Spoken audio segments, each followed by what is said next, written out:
welcome back to another video from HSTV, and I just want to say quickly happy holidays to everyone. I hope Christmas went okay for those of you celebrating, and I mean, it's been a really weird year, but this channel has definitely made some significant progress, and that's all down to you guys giving so much love and so much support. So thank you everyone once again. Now it's the holiday season, which also means that I'm at the end of my first semester at medical school.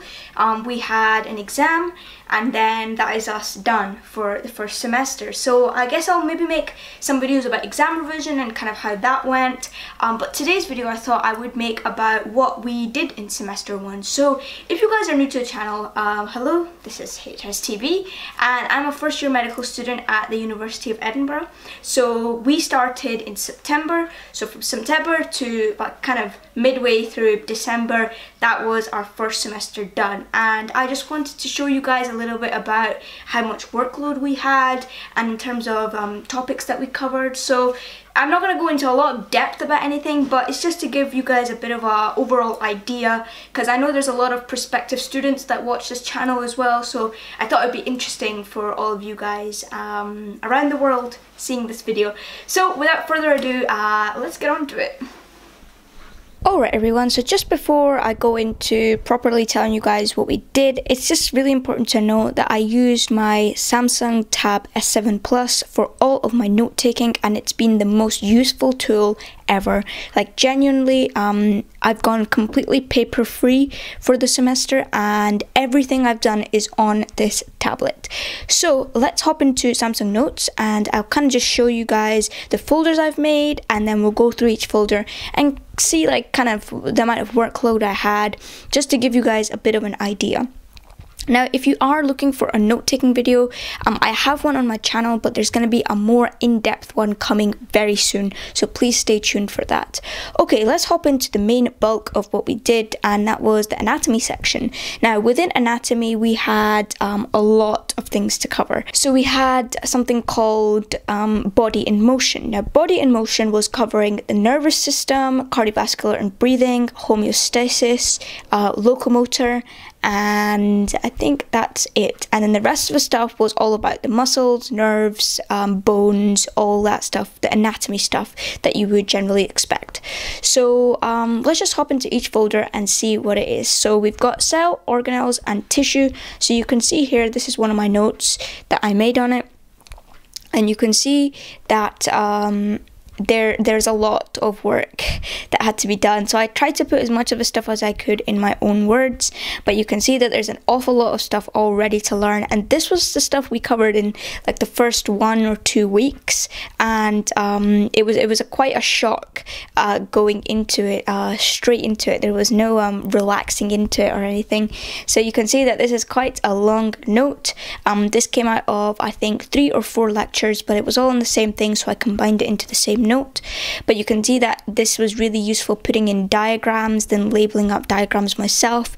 Quite an active learner, I like to do things to learn them.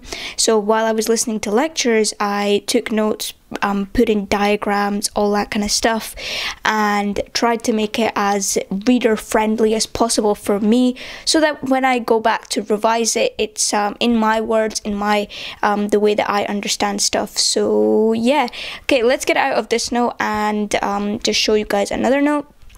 So the homeostasis, it was consisting of 5 lectures. So you can see that I'll just go into lecture number 4 here, and you can see again diagrams and everything came really in handy when I was explaining things, and this was super helpful for revision, because when I went back, it was all you know, I wouldn't say I knew all of it, but it was a little bit familiar at least, and easier to go over than if I was just reading text from lecture slides.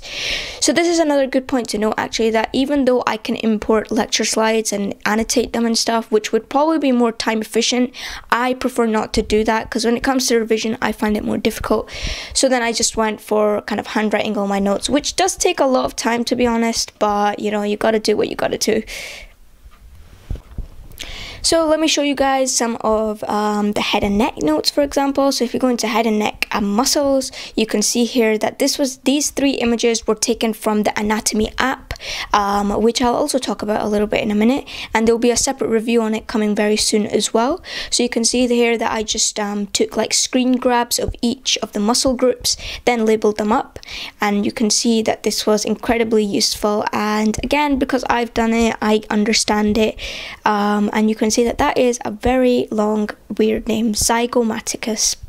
So enjoy. I'm trying to learn that. And then there's a ton of muscles we had to learn, and to be honest, I don't know all of them yet. I'll be completely honest about that, but we are getting there. And yeah, I mean, you can see that the app really came in handy.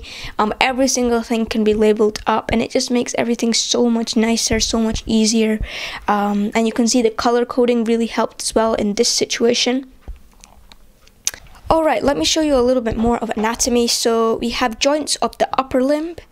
So here, let me, let's go joints and movement.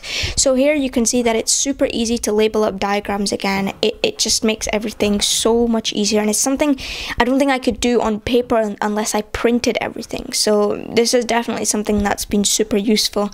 And then you can see diagrams and can label up more things, and I can write stuff, I can color code more things, and yeah, I mean, and again, the color coding is back. So the whole experience with the tab has been so useful, and I don't know how I would have gotten through the first semester of med school without this tab. Like, I can't imagine having to put all these notes on paper. I think that would be too stressful, and it would require a whole new level of organization, which I don't have time for. So yeah. This is just some examples of notes, guys, and remember that there is a note-taking video coming very soon. So if you guys want notes like this, then I will be showing you guys exactly how you can do that. This was a really helpful diagram as well. You can see color coding again and annotations and all that stuff. It just works so nicely. Okay, so coming out of anatomy, so first of all, you can see in anatomy that I had 15 folders, all with their separate notes. So let's talk a little bit about REBM. So REBM is Research and Evidence-Based Medicine. Now, to be honest with you, I wasn't particularly interested in this topic, but as you can see, I did manage to take quite a few notes on it. But it was just, yeah, I mean, it's a very important part of medicine for sure. I think research is something that's really important, especially nowadays, especially with the COVID vaccine and everything. Clinical trials and all that good stuff is very useful to doctors and patient care as well. Now, let me just show you one of the notes I've got. So, limitations of evidence-based medicine. So, this is another note that I just took quickly from, and these pieces of text came from the lecture slides. But as I said before, I don't really like to just look over lecture slides or annotate them. When I go back to revise, it's not that effective for me. So I did put in the summary, and you can see that I've just kind of underlined the important parts. And that was kind of how I did all the notes for REBM, to be honest. You can see this was a tutorial prep. So we had to pick a paper for which had ethical considerations. And then I looked at a paper about, I think it was environmental factors in coronary heart disease. And then I just thought about some ethical factors that could come into the paper. And that was just my little tutorial prep. So I knew kind of what to talk about in my tutorial, because a lot of this learning was just online at the computer and taking notes.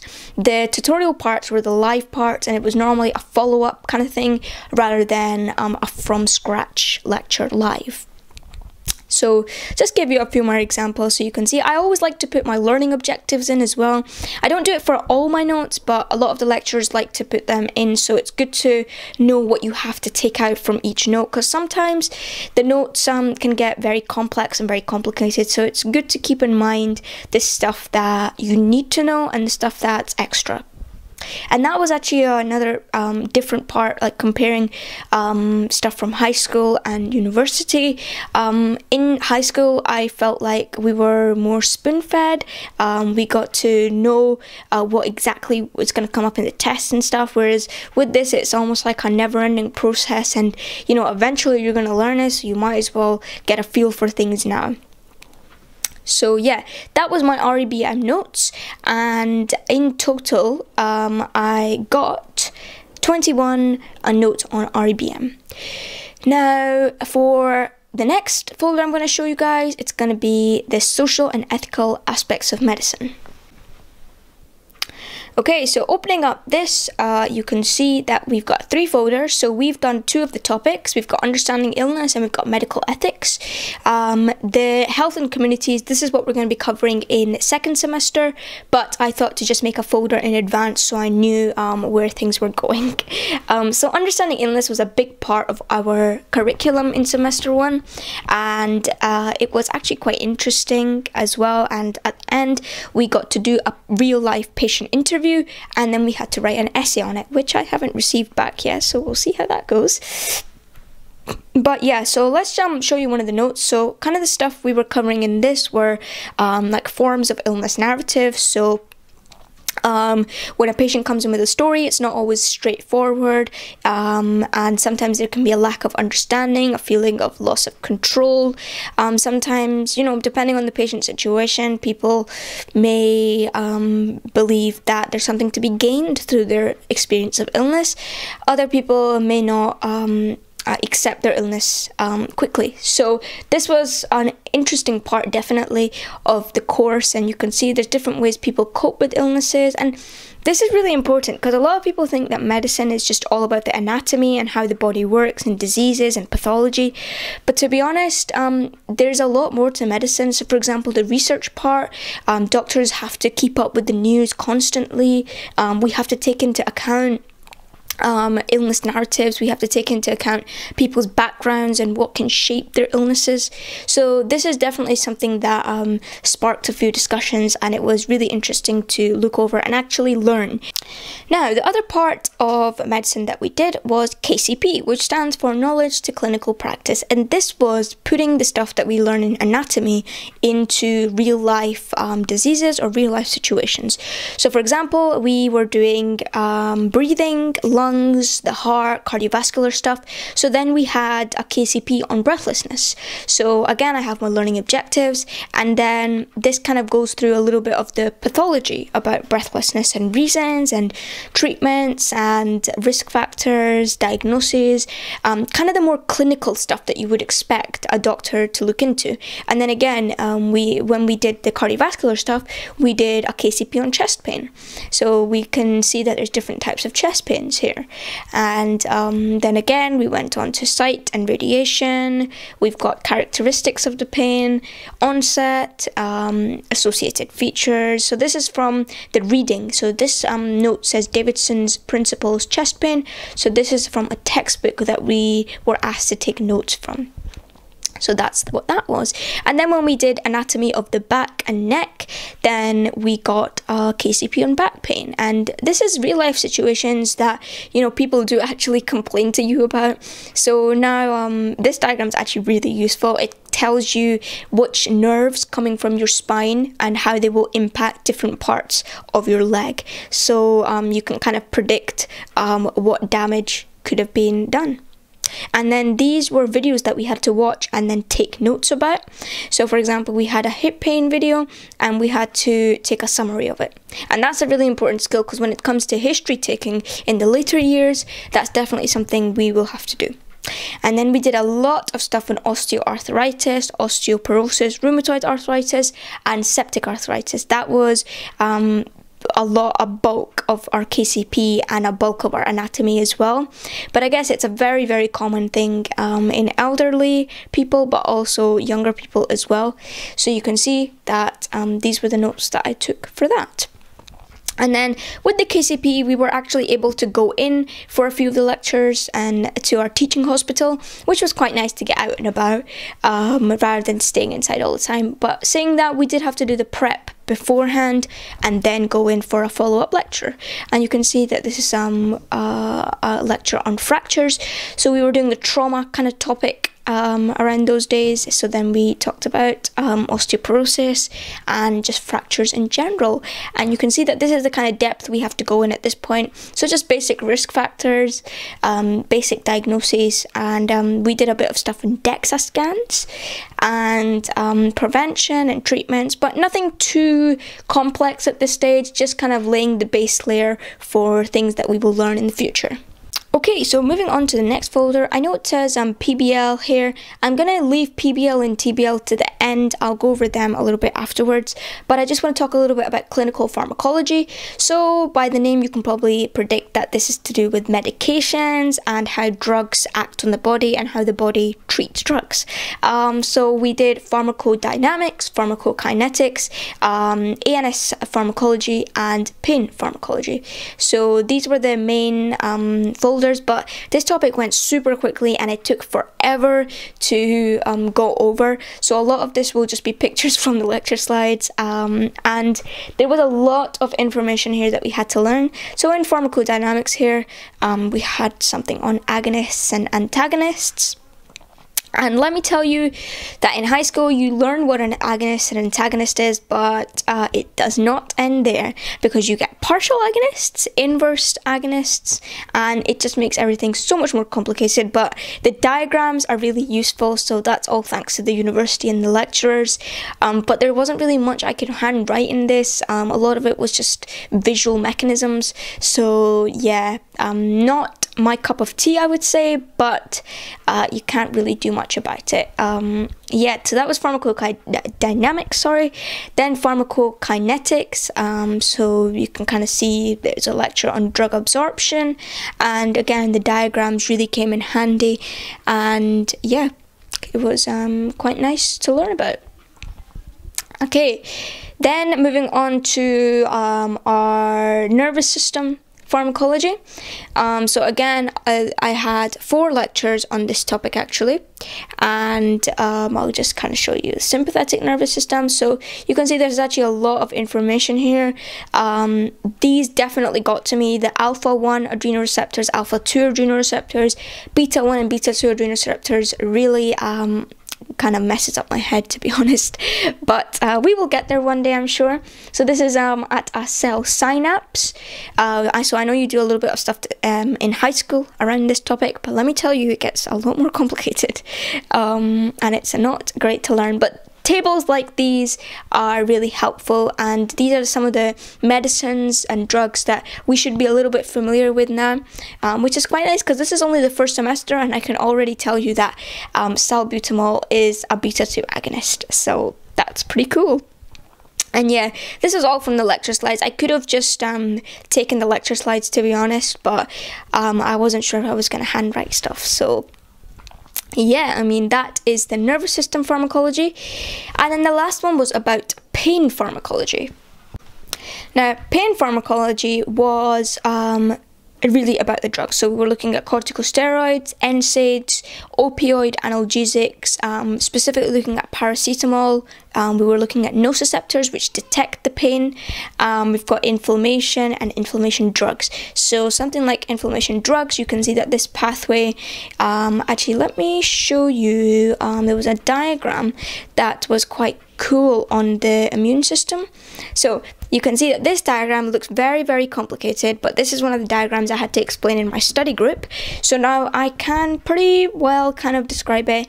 And again, we don't need to know everything in a lot of depth, but kind of to know the main things such as macrophages, mast cells, and looking at kind of the initial responses to injury from the skin. Now, pathways like these were very complicated, and I don't think that we needed to know them in a lot of detail, but more just to know that they are a thing and they're out there, and some point in the future, annoyingly, we will have to learn them. Alright, so PBL, I did mostly on my computer and on Word, and what it was is we got a scenario or like a case kind of thing at the start of the week. So we met every Tuesday and every Friday. Now this particular scenario was scenario 8, and it was on wrist pain. So I was the scribe for this session and someone else was the chair.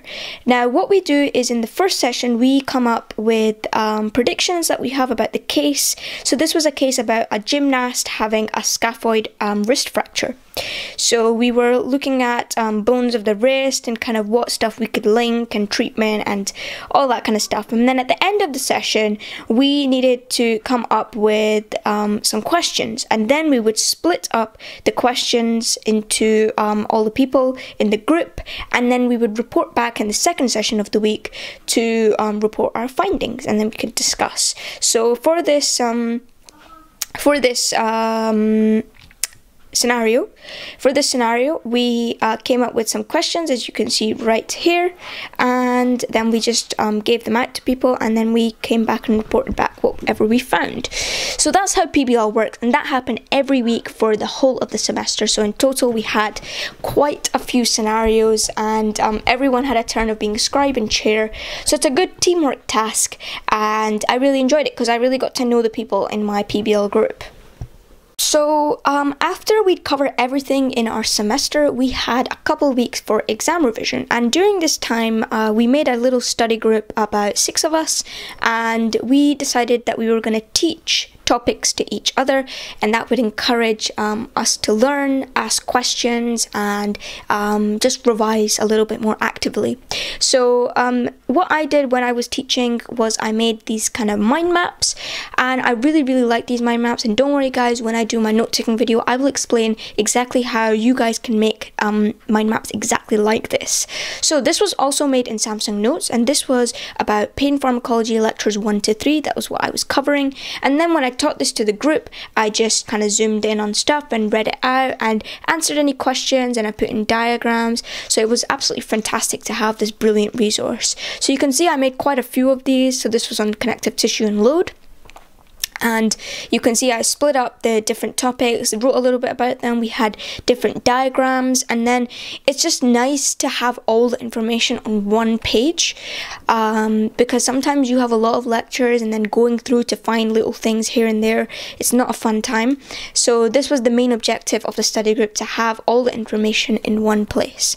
So this was another one on articular cartilage, and then you can see that I've color coded, split it up, and so on, just to make it easier to understand, and it was a really good resource when it came to revision as well. But you can see the amount of effort that went into these.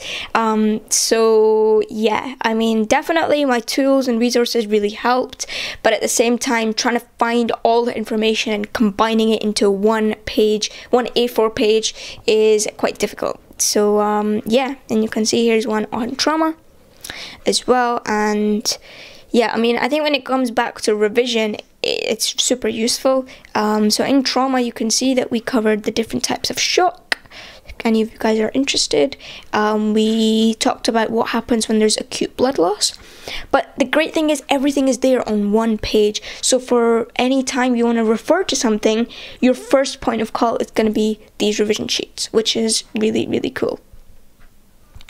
We have one on chest pain as well. So yeah, you can see ECGs. We have lots of information on myocardial infarctions, which is a heart attack, myocardial ischemia, which is angina, and you can see that we've got all the notes on there. Types of chest pain, we have ECGs explained. So you can see that on an A4 page, it's really useful. But again, don't worry guys, I will explain how I make these so you guys can make really nice revision resources as well. Alright guys, so that is going to be the end of the video. I hope you guys enjoyed and learned some of the things that I learned during semester 1. I hope you can see that it is a lot of work, but you know, it's very interesting all at the same time. This is what I worked up to, so I was really interested in all the topics we did. And yeah, University of Edinburgh is a brilliant university, so if you're wanting to apply, please do go ahead. Their teaching staff is brilliant, their resources are really good, and yeah, I don't think I have anything bad to say about the semester. I really enjoyed myself, and I hope that throughout my next 5 years of training, I'll stay optimistic as I am just now. But yeah, if you guys have any questions or anything you want to say to me, leave it down in the comments, or follow the Instagram at HSTV official, and you guys can DM me on there and see what's going on behind the scenes. So I will see you all next week. Goodbye.